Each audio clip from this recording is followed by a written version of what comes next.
After a storm, I saw hundreds and hundreds of starfish on the sand, and they were going to die. I thought, I have to save them. A lady came by and asked me, why bother? What difference would it make? There's no way to save them all. I looked at the starfish in my hand and I told her, it makes a difference to this one.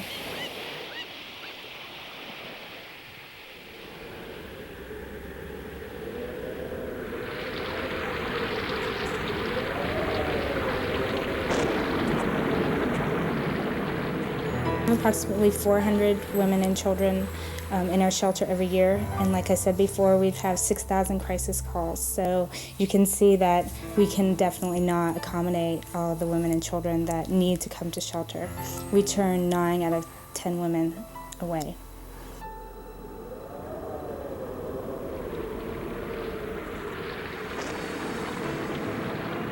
What I like most about what I do, I can see these women on a weekly basis, and I can get sort of a feel for what's happened in their lives during that week. A lot of times we're the only access that they have to talk about what they're going through and how it's affecting them. I think that there's hope when I am on a crisis call and talk to a woman who really needs to do something, and I can tell her and give her direction and say, look, we do have this resource. You can go to a support group, you can go tonight. A woman then goes to the group and sees other women that have been in a similar situation, and that just first step is so empowering.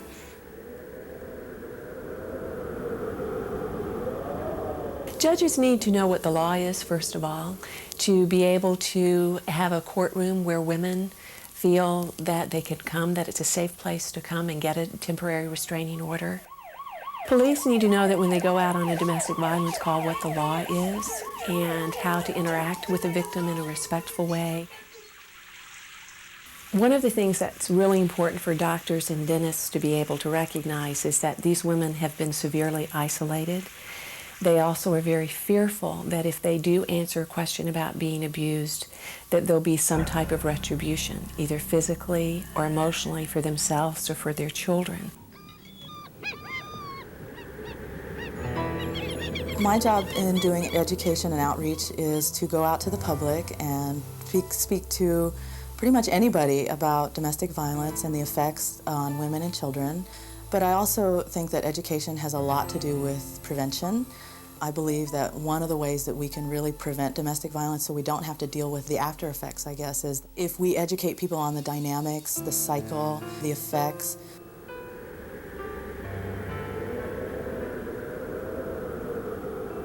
Domestic violence has huge ramifications and effects on our society. It costs us lots of money. It affects children who are part of our schools. It affects the attendance, how well children are able to concentrate in schools and complete their assignments. It costs U.S. businesses so much money every year because of things like higher absenteeism, higher turnover, lower productivity. People who are victims of domestic violence miss a huge amount of work each year because of their injuries and not being able to come to work. It's really amazing, I think, the correlation between domestic violence and abuse and criminality. 99.9% of the women in prison that I speak to have either grown up in abusive homes or have had recent past relationships that have been violent. There are so many barriers to women leaving, from financial, needing money, to thinking about children, to not having a place to go.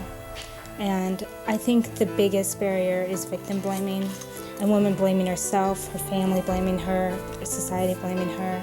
And I think that as a society, we are really failing women and children by not giving them resources, by not helping them, by not saying, no, it's not your fault, you don't deserve this. I am now a survivor of domestic violence, but my domestic violence started at home when I was the same age as my girls are now. So I lived through it all my life. I didn't know a different realm of living. He struck our youngest daughter, broke her nose, blacked both of her eyes because I wouldn't give him $20 to go get high. He had been abusing me a lot that week already, but when he hit Mary, and Mary just cried, that was it. I was done. My abuser can never live with me. It's a contract that I signed with Housing Authority and Clackamas Women's Services that my abuser will never live in my home.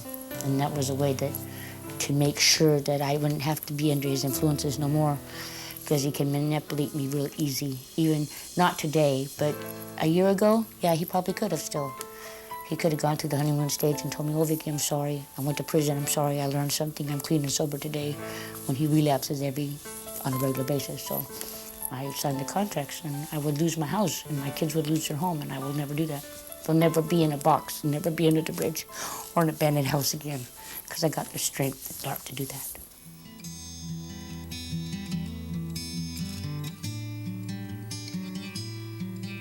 When I'm working with a woman and I can see the changes that happen over even a short period of time, there is such a feeling of gratification and such a feeling of, wow, I am making a difference in somebody's life. Look what can happen when somebody does decide to work with a person that needs their help.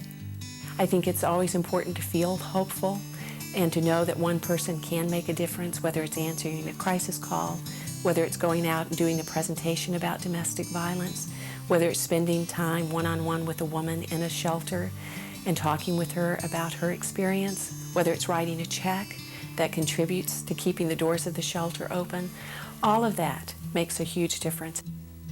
I don't think that we can look at our society and all our problems and complain about them unless we are willing to take some accountability for holding batters accountable, finding more resources for women and children who are being abused, and really working on prevention. I looked at the starfish in my hand and I told her, it makes a difference to this one.